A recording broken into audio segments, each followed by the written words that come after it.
Yeah, this is Bang Bang Rahul. Please press the like button and subscribe. Years ago, I'd gone down to Brighton with Jimmy Tippett and Cliff Fields, and these people owed these people a lot of puff. Yeah, I mean green. Yeah, loads of it. Yeah, but we ain't gonna really get involved in the green. We don't want to get involved in the drugs. What we want is the money. Yeah, me, Jimmy, and Cliff want the money. We don't want nothing to do with the puff. We just want the money. So go and see these people. We're given the goods we go to Brighton Racecourse, yeah, meet some people on there. These people know these people. They're a bit of a gangster firm, and they're collecting. This firm go collect money. This firm are doing the same thing we do. They're enforcers, and there's only me, Jimmy, and Cliff, yeah. So they tell us exactly what these guys are, and we go and see them, yeah, and they're in a pub. We walk in the pub, me, Jimmy, and Cliff. Cliff's a big man, yeah. I'm a big guy. Jimmy looks a bit what he is, aggressive. He looks a fighter, Jimmy. Jimmy. We go in there, and there's four of these guys sitting at the table. We go in there and say, look, Jimmy does all the talking. Introduce ourselves, who we are, what we want, and what they've got. Yeah. They're saying to us that all the stuff was given to a certain people in Brentford, and these people say it's on a boat. Yeah. So we're saying, well, listen, we're not really bothered about this gear being on a boat. All we want is the money for the stuff. Yeah. They're saying to us they ain't been paid for it. They give it to someone else, and these people are selling it. So as far as we're concerned, me, Jimmy, and Cliff, they've got to pay the debt. It's no point in putting it on to someone else. Yeah. Anyway, so Jimmy calls one of the guys outside. This guy who thinks he's the bee's knees. He isn't very big. He's half the size of me. He's about 13 stone. I was about 19 stone then. Jimmy takes him outside. The next thing you know, Jimmy comes in. He's smashed his geezer to pieces outside. He's knocked his spark out. Jimmy's now telling those people, listen, do us a favour. Pay the money. I'm telling you, you ain't getting to get out of this pub alive. We're going to smash you to pieces. We are going to smash you to pieces. With that, Jimmy pulls out a 45, yeah? An old-fashioned, fruity bit 45. These geezers are now petrified. They're screaming and shouting in the pub. We've really got to get out of the pub. Old Bill going to come. But Jimmy's telling these people, listen, we're going to come back. We're going to come back. We know about where you come from. We know where you are. We want our money. Right? Bosh. Jimmy's already got the address of the people in Brentford and the boat in Brentford. Listen to this. You ain't going to believe this. We go all right to Brentford, yeah? We get there. This boat is sunk.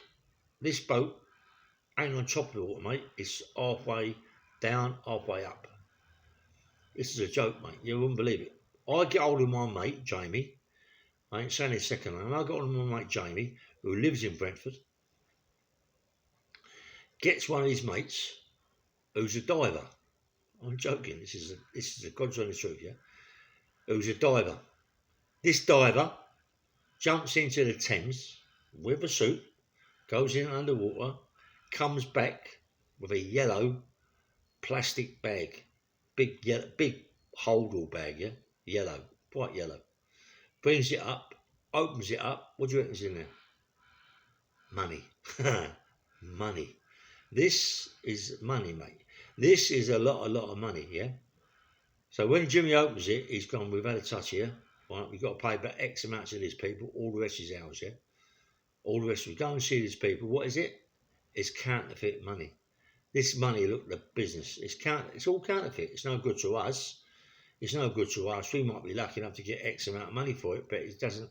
Nowhere does it come near the money that is owed. So I go back to see my mate Jamie. I said to Jamie, listen, mate, you got anybody for this? He went, yeah. Seeing these people, we get paid quite a bit of money. Take the money, give it back to Jimmy. Jimmy goes and pays his people. Then I'll go back to Jamie. Jamie gets this guy to dive back into the water and have a look round. But we don't know what's going on. You know, as far as I was concerned, Jamie might have told the geezer to dive in it anyway and get what's left. But Jamie's sweet as an up, mate. You can trust him. I really trust him in my life, yeah? The guys jump back in the Thames and come out with a box, yeah? In the box, right? Listen for this. You won't believe this, mate. You think I'm joking? In the box was 3 key of that white powder. On my life, 3 key of that white powder, but it was rubber. It was wrapped around with rubber. I've never seen that before in my life. It was like rubber coated. Rubber coated. So where that came from, I don't know, yeah? But it was 3 kilos of this stuff that was wrapped in a rubber thing. Jamie's gone, well, you know what that is, don't you? No, that's nose, Ray. That's wrapped in rubber, mate. That's not, that's just sharp, you know, mate. Anyway, cut this rubber, put a knife in it, and it was cocaine. 3 keys of cocaine in this boat. Yeah, what else is in that boat? I don't know. So we took the 3 key, we give Jamie one, we kept the 2 ourselves, paid the geezers what their money, and me, Jimmy, and Cliff had half a key to ourselves, yeah. That ain't a bad day's wages. Well, it's not a bit more than that because we also had to snide money, yeah. But what else is in that boat? Never got to find out, you know. And Jamie, I swear, Jamie's always told me that he's never ever got the guy to go back in and walk out. Come on. After taking that out, I bet there was a lot more in there. We was just lucky to get our money, pay our debt, and come away with what we come away with, yeah. Cliff was so happy. Cliff got a few bob, I got a few bob, Jimmy's got a few bob, yeah. But the people that took this thing in Brighton, now, they've got someone looking for us. They've got a little firm looking for us, right? These so-called people that are going to do what they're going to do to me, Jimmy and Cliff, yeah? They're looking for us, yeah? We've got to hear about it. And Jimmy's going mad. Goes to see Eddie. Eddie goes mad as well because Eddie is the person that the money belonged to. He's now going to go, okay, fair enough. So now, not only are they looking for us, but now we're looking for them. But we're looking for them in a big lorry, mate. In a big lorry. We're looking for them in a big lorry. This lorry's got seats after seats, yeah. Like a van, but it's like a lorry, yeah? And we're looking for these people, mate. We got all these people there in serious shit. Serious shit. You wouldn't believe how much serious shit they are. We decide then to go back down to Brighton. It's by Hove. Go back down to Brighton and sort these people out. We took them away, these people, yeah. Jimmy TIPPET, yeah. I ain't saying what happened to these people, but believe me, these people will never again try to turn people over and try to enforce other people onto us, yeah. The people that was enforced onto us, right, they got well obliged. Believe me, mate, you can't muck about with Jimmy TIPPET. You can't muck about with Eddie. There's no way you can muck about with them people, mate. Them people are proper gangsters. I just really started off then. This is when I first started my gangsterism, doing my enforcers work, you know what I mean? But I had to still work. I had to still do my bits and pieces with them, you know what I mean? And after that, Jimmy was sort of like, what can I say? He was like my dad. He was like my dad, Jim. Honestly, I know like he had his own son, young Jimmy, but he was like my dad, yeah? He looks after me, mate, and looks after me and giving me bundles of work. He's always getting money, me and Cliff. Cliff not so much because Cliff was quite a long way away.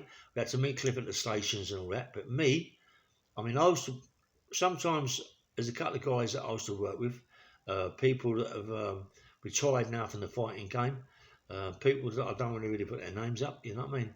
That work with us, work with me and Jimmy, and good people from Lewisham, all around them areas, yeah? Really hard men that can really have it, yeah? And do you know one of the best guys that I've ever met that can really have it, right, is Billy Blundell. Yeah, mate. Billy Blundell, mate. He ain't no fucking fool. Billy Blundell, mate. He can have it. He's a very dangerous man, Billy Blundell. And Harry, I mean, not Billy Blundell, Billy Haywood. Sorry, I beg your pardon. Didn't mean to say that word, Bill. It was Billy Haywood, yeah? Billy Haywood, mate. An handful. A proper handful. And his brother, Harry, yeah? But more so Bill. Bill was a dangerous man. He was telling me, Jimmy, about the Smith clubs and the gun and all this. It was all down to Bill. Bill pulled the gun out and the Richardsons got a bit frightened of that, you know what I mean? They really put the Richardsons to bed, the Haywoods.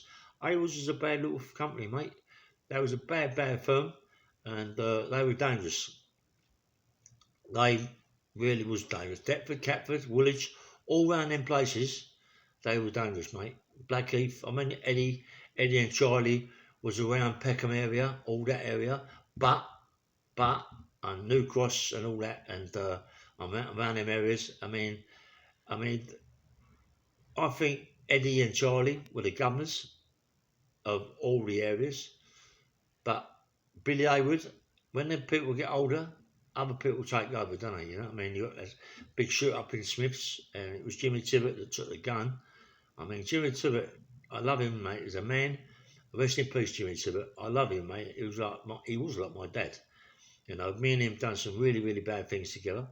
Um, he taught me so much about the enforcer work. He taught me so much about boxing. I mean, I was always a good boxer, as I told you lots of people before, like Barry Bugner, Billy Head, and I was down at Wellington Highgate with Georgie Francis and Mickey Duff. They all wanted me to turn pro, but as a kid, I ruined that part of it. Yeah, I was more involved with women, and then I was with boxing. But it's like everything, isn't it? You either give up the women and give up the gangsterism and the villainy and get into your boxing. But you find most fighters, but heavyweight fighters that I know was all into gangsterism anyway. There was all people that have come from the streets as such, you know what I mean? Violence, you know. But I used to like a fighter called John O'Gardner. I loved him because he trained 24/7. He put so much into it, John. I mean, I was fighting at the same time as him, and I'm only sorry that I never kept it up like John. John became a good fighter, and you know he took some beating. Yeah, he took some beating. I mean, he bashed Paul Sykes up. I remember seeing the fight when he fought Paul Sykes, and Paul Sykes turned his back on Gardner, and but he could fight John. He just go forward or try and throw him punches. I mean, I've seen him spar with Billy Head. I mean, John, and Billy Head had his handful with him, even if Bill was a good pro, and John O'Gardner was an amateur, but he's an open class amateur. He was gonna get there, mate. He was gonna turn pro. He had a lot of people behind him. Everyone wanted to sponsor John O'Gardner. You know, he was good at what he did. I mean, he lived in the right area. He had proper people around him, and he was in the gym all the time training. That's the best thing in the world. If you've got sponsorship, if you've got sponsorship, you become a good fighter, because we're all us live on the street. We're all hard people, can have a white row, yeah. But boxing training is completely different. It's something that you've got to dedicate yourself to 24/7. And if you dedicate to something like 24/7, you become someone, yeah. You know what I mean? But I'm only sorry that I didn't dedicate myself more to it, and I dedicated myself more to women and getting silly money, like nicking 5 grand, 10 grand here and there. But that's life. You never think that something's going to happen in your life. You never think that you're going to get put in prison. You never think that anybody's going to come looking for you. Listen, I've been killed about 10 times, yeah. I mean, the amount of people that try to kill me is unbelievable. Not because I am or I am, but sometimes you get involved with something you shouldn't get involved with, and you hurt the wrong people, and then people are going to want to come and hurt you. Anyway, this is Bang Bang Ray Hill. Please press the like button and subscribe. But before I go, yeah, I was talking about on the podcast I've done before that. Yeah, I was talking about people with kids, men with kids, and the way women take the kids away from the men, and the judges stick up for the kids, stick up for the women more so than the men. I've got a big thing going very soon about this podcast Saturday. I want it to be a big podcast. I mean, come on, there must be so many people out there. I mean, I've done a podcast this morning about it. I've got about 360 comments on it, views on it. Yeah, come on. There are millions of people out there, thousands of people out there who have got problems with their missus about their kids. Let me know. I want you to tell me so I can bring it up Saturday and then put it to the guys who are coming to do the podcast and the woman that's also going to do the podcast with me. I want to find out what you saying, what the judge says to you, yeah, what the wife said to you about you can't see the kids. Come on, please tell me. I've had it. Please tell me, yeah. Have a good day, yeah. Bye bye.